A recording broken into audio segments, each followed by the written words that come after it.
Now I invite our chief guest, the Honorable Governor of Andhra Pradesh, Justice S. Abdul Nasir, to address the gathering.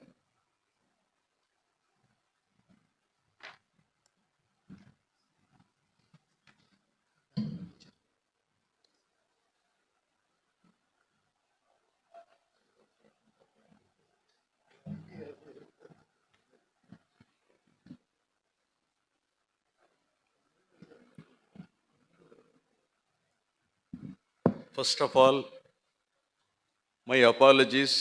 I am not able to speak to you in Malayalam. But if you bring me to Kerala or Keralam, I will learn Malayalam, come back to this place and speak to you in Malayalam one day.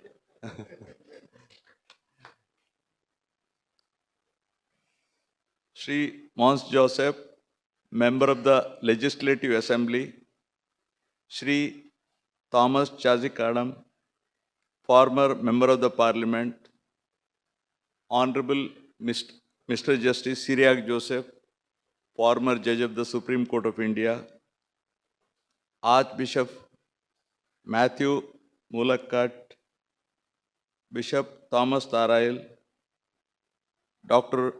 Matthew Parakal, and Srimati Mariamma. Madam, you are also 50% responsible for whatever he has achieved today.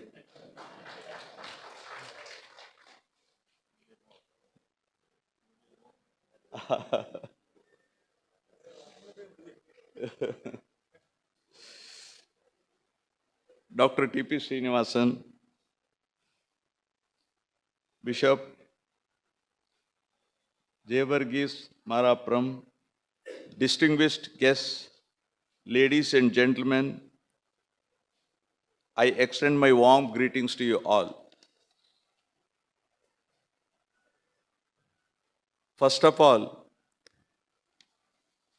let me wish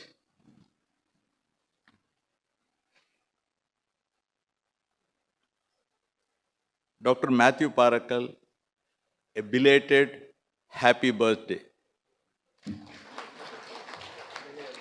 Yesterday was his date of birth, 27th. But I am not prepared to call him, as Honorable Justice Cyriac Joseph said, 92-year-old. He is 92-year-old young man. Sir, you have to do still a lot of service to the community.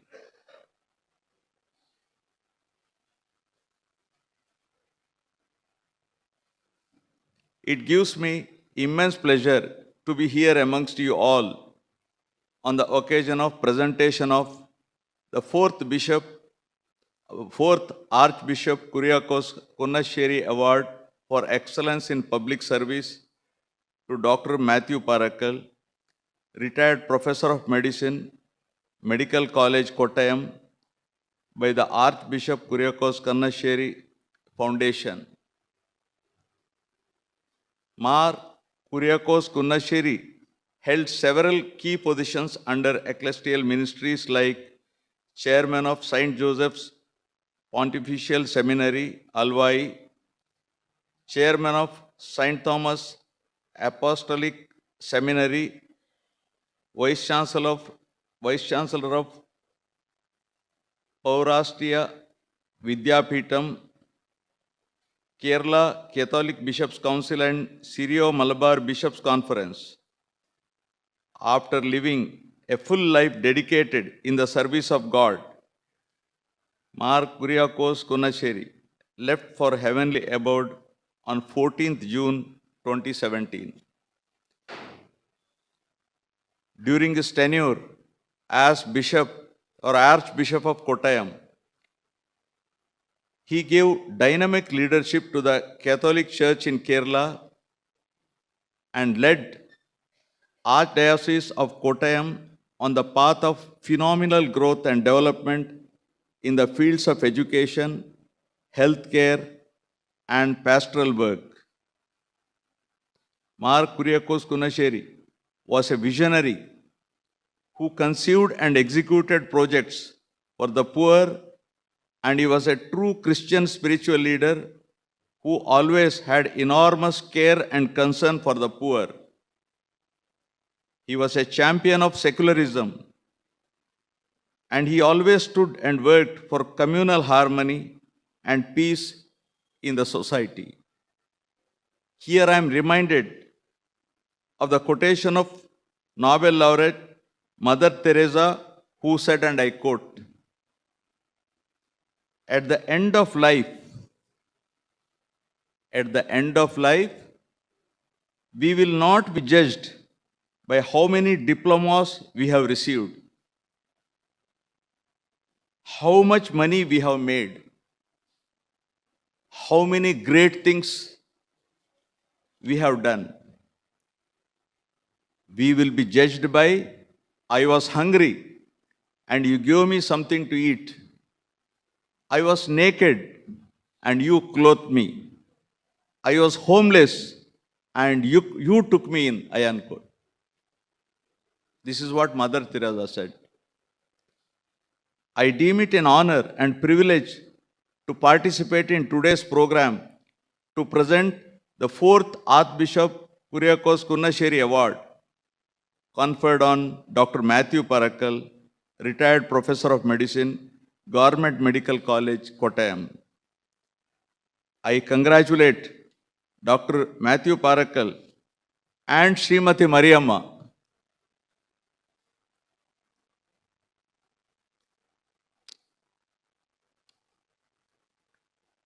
Dr. Parakkal, who is considered as a role model in the field of medicine for receiving the 4th Archbishop kuriakose Kunnacherry Award. Any doctor in your place, sir, would have started a medical college and earned a lot of money perhaps. And I think we have decided many cases relating to medical colleges, sir. And we know what is happening. And in some very prestigious medical college, a case had come up before me also when I was in the Supreme Court. And I know what is happening. I will not go into the details, right? Dr. Matthew Parakkal is a great humanitarian and befits the Sanskrit adage, Vaidyo Narayano Hari, meaning doctor is an embodiment of God. Vaidyo Narayano Hari. He always believes in the doctor-patient bond as crucial for effective outcome of treatment. He is a living embodiment of compassion and is known to always care for others.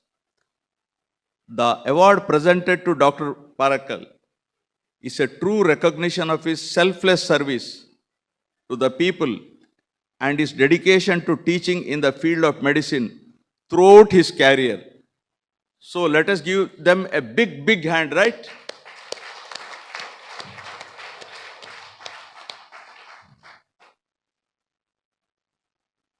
I come from a judicial background.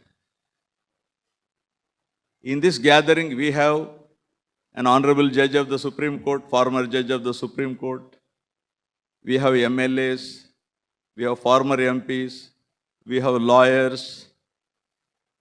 And apart from that, you know, Kerala is a place of learning, they say.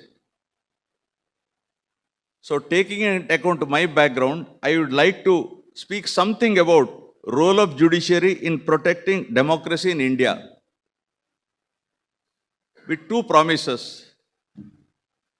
First promise is, I will not refer to any of the incidents or I won't mention any incidents what has happened in the past, because there are politicians here, they will find fault with me.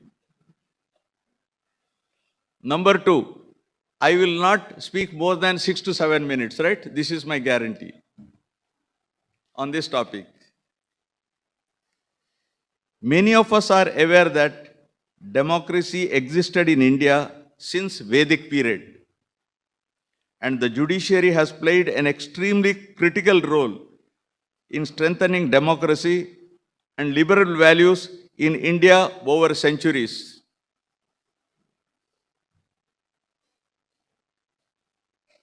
Before this, I want to tell you one thing.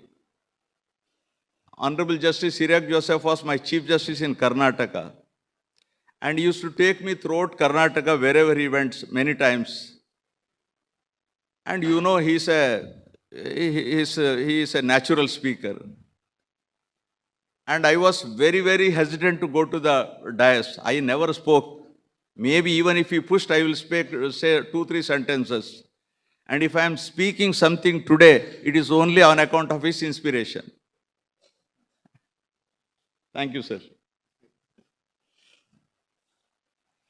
Many of us are aware that democracy existed in India since Vedic period.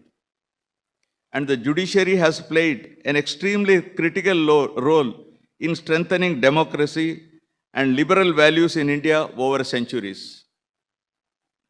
It would not be wrong to say that the principle of democracy originated from Vedas, and its evidence can be derived from ancient literature and manuscripts.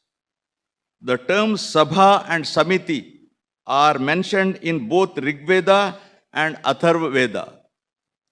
In those days, decisions were made after discussion with a king, ministers, and scholars, and the decisions are taken after mutual consultation. I consider judiciary as a cornerstone of our democratic republic.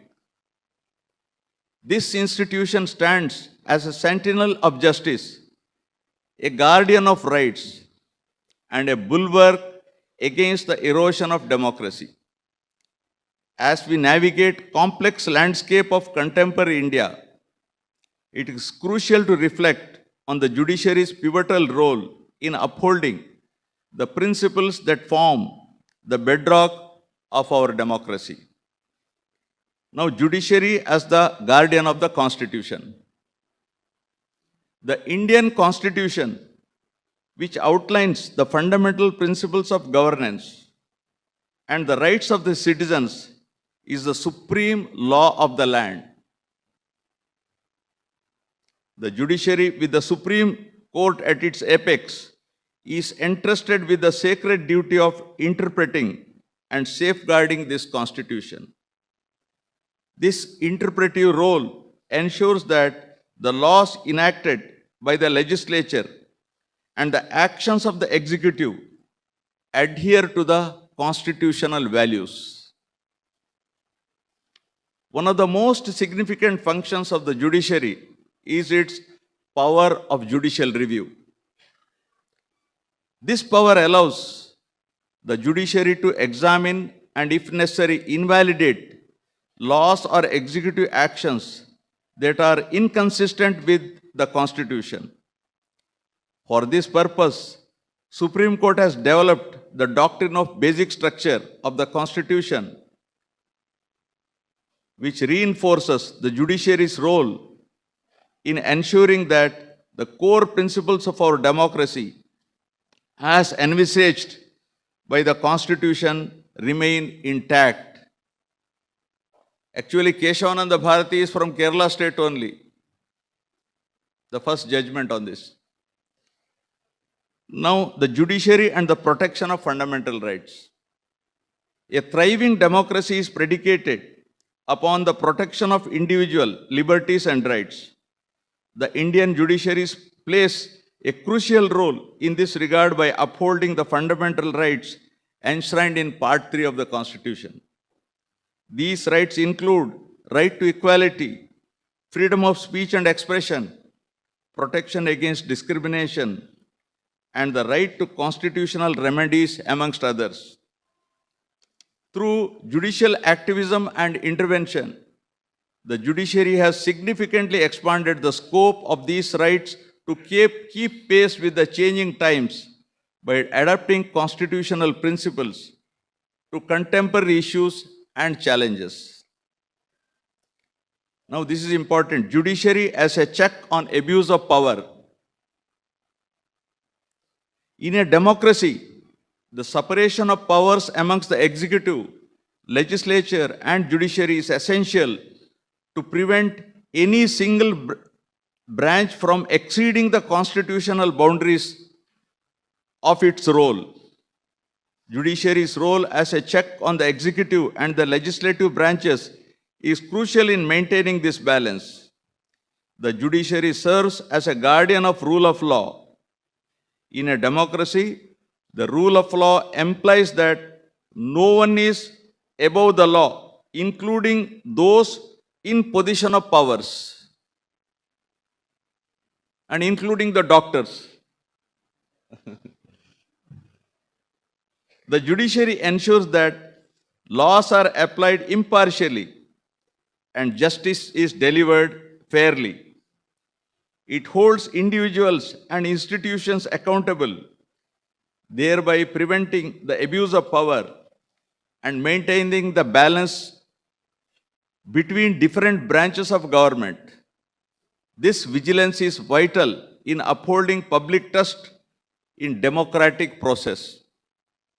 By adjudicating cases involving allegations of abuse of power and violation of laws, the judiciary ensures that no one is above the law.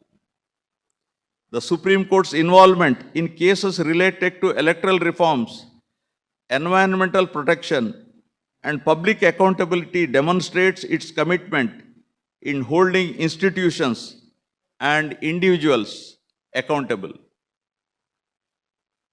In a democracy, the separation of powers amongst executive, legislature, and judiciary is essential to prevent any single branch from exceeding the constitutional boundaries of its role.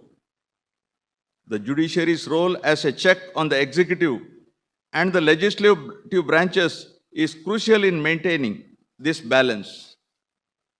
The judiciary serves as a guardian of the rule of law. In a democracy, the rule of law implies that no one is above the law, including those in position of power. The judiciary ensures that laws are applied impartially and justice is delivered fairly.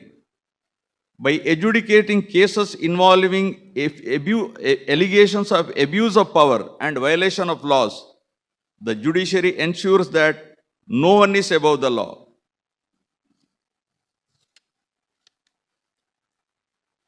The judiciary plays a crucial role in crisis situations. During times of national and regional unrest, the judiciary steps in to uphold constitutional norms and protect fundamental rights. This is what is happening in that West Bengal case, KR or Kar Medical College, something like that. Its decisions during such periods are often pivotal in restoring order and ensuring that democratic processes are not derailed. The judiciary's ability to act impartially and swiftly in these contexts reinforces public confidence in the rule of law and democratic system. It is also important to recognize judiciary's role in education and public awareness. Through its judgments, the judiciary often clarifies complex legal and constitutional issues, thereby contributing to the legal literacy of the citizens. This role is crucial in a democracy where informed citizens are better equipped to engage in civic life and hold public officials accountable. Now, what are the challenges faced by the judiciary? Despite its pivotal role, the Indian judiciary faces numerous challenges, most significantly those relating to case backlog and delays in justice. Addressing these issues is crucial for maintaining the judiciary's effectiveness and its role in protecting democracy. As India continues to evolve, judiciary must remain vigilant in adopting new challenges. The protection of democratic values requires a judiciary that is not only robust and impartial, but also responsive to the changing needs of the society. In conclusion, I would re-emphasize that judiciary is not only a forum for dispute resolution, but also the custodian of our democracy. Its role in interpreting the Constitution, protecting fundamental rights, checking abuse of power, and promoting social justice underscores its significance in preserving the democratic fabric of the nation. As citizens, it is our responsibility to support and respect this vital institution, ensuring that it remains robust and effective in its mission. Further, as we move forward, it is imperative that we support and strengthen this institution, ensuring that it remains a beacon of justice and a steadfast guardian of democracy. Thank you all. Jai Hind.